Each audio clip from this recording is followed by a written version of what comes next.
திணை பாட்காஸ்ட். சம்மர்ல அடிச்சு தள்ளுற வெயிலையும் வின்டர்ல கொட்டி தீக்கிற மழையும் பார்த்து கடுப்பாகி போயிருக்கீங்களா?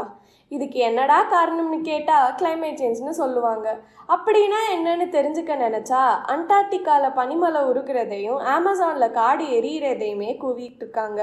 அதுவும் கிளைமேட் சேஞ்ச் தான். ஆனால் நம்ம எப்படி இதனால் பாதிக்கப்படுறோம்? நம்ம ஊர் மக்கள், குறிப்பாக தினசரி வேலையில் ஈடுபடுற மக்கள் இதை எப்படி தாக்கு பிடிக்கிறாங்க? இதை சரி செய்ய அல்லது காலநிலை மாற்றத்தோட விளைவிலிருந்து தப்பிக்க நம்ம என்னதான் செய்யறது? இப்படிலாம் உங்களுக்கு தோணுதா? இது உங்களுக்கான பாட்காஸ்ட். எங்களுக்கும் இப்படிலாம் தோணுச்சு. இந்த கேள்விகளுக்கு விடை தேடுற பயணத்தில் தான் நாங்கள் இருக்கோம். என் பேர் பெனிஷா. நான் ஒரு சூழல் சமூக செயற்பாட்டாளர். வணக்கம், என் பேர் கார்த்திக். நானும் ஒரு சூழல் சமூக செயல்பாட்டாளர். இயற்கை விவசாயம், உள்ளூர் வாழ்வாதாரம் மற்றும் காலநிலை மாற்றம் சார்ந்து வேலைகள் செஞ்சிட்ருக்கேன்.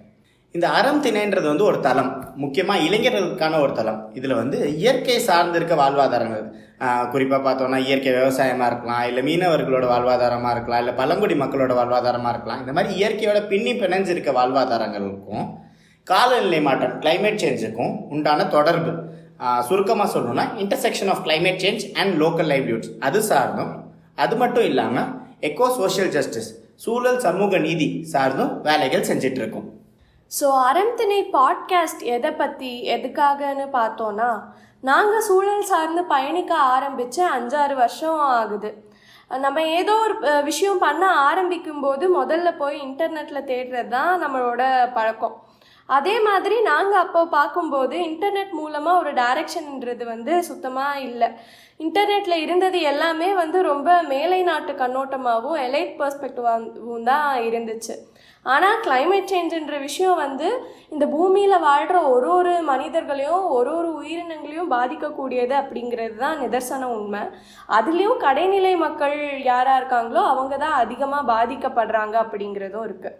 ஸோ எங்களோட பயணம் எதை பற்றி இருந்துச்சுன்னா, விளிம்புநிலை மக்கள் காலநிலை மாற்றத்தால் எப்படி பாதிக்கப்படுறாங்க, அதை அவங்க எப்படி தாக்கு பிடிக்கிறாங்கன்றது ஒன்று. ஸோ அதுக்காக அவங்க பண்ணுற விஷயங்கள் எப்படி காலநிலை மாற்றத்தோட விளைவிலிருந்து தகவமைச்சுக்க அவங்களுக்கு உதவி பண்ணுது அப்படிங்கிற மாதிரியான விஷயங்களை தெரிஞ்சுக்கிறது சார்ந்து தான் இருந்திருக்கு. ஸோ இந்த பயணத்தில் நாங்கள் பார்த்த மக்கள், அவங்களோட கதைகள், நாங்கள் பார்த்து வியந்த இனிஷியேட்டிவ்ஸ், யூத் கலெக்டிவ்ஸ், அது பின்னாடி இருக்கிற மக்கள், நாங்கள் கற்றுக்கிட்ட புது கண்ணோட்டங்கள், பெர்ஸ்பெக்டிவ்ஸ், இதை பற்றி உங்ககிட்ட ஷேர் பண்ணுறதுக்காக தான் இந்த பாட்காஸ்ட். ஸோ இந்த பாட்காஸ்ட்டில் 2 வாரத்துக்கு ஒரு முறை எபிசோட்ஸ் ரிலீஸ் பண்ணுவோம். பை-மந்த்லி ரிலீஸ் பண்ணுவோம். இன்னும் இந்த மாதிரியான பல கதைகள், கண்ணோட்டங்கள், அப்புறம் ஜேர்னிஸ் பற்றி கேட்க ஸ்டே டியூன் டு அறம் திணை பாட்காஸ்ட்.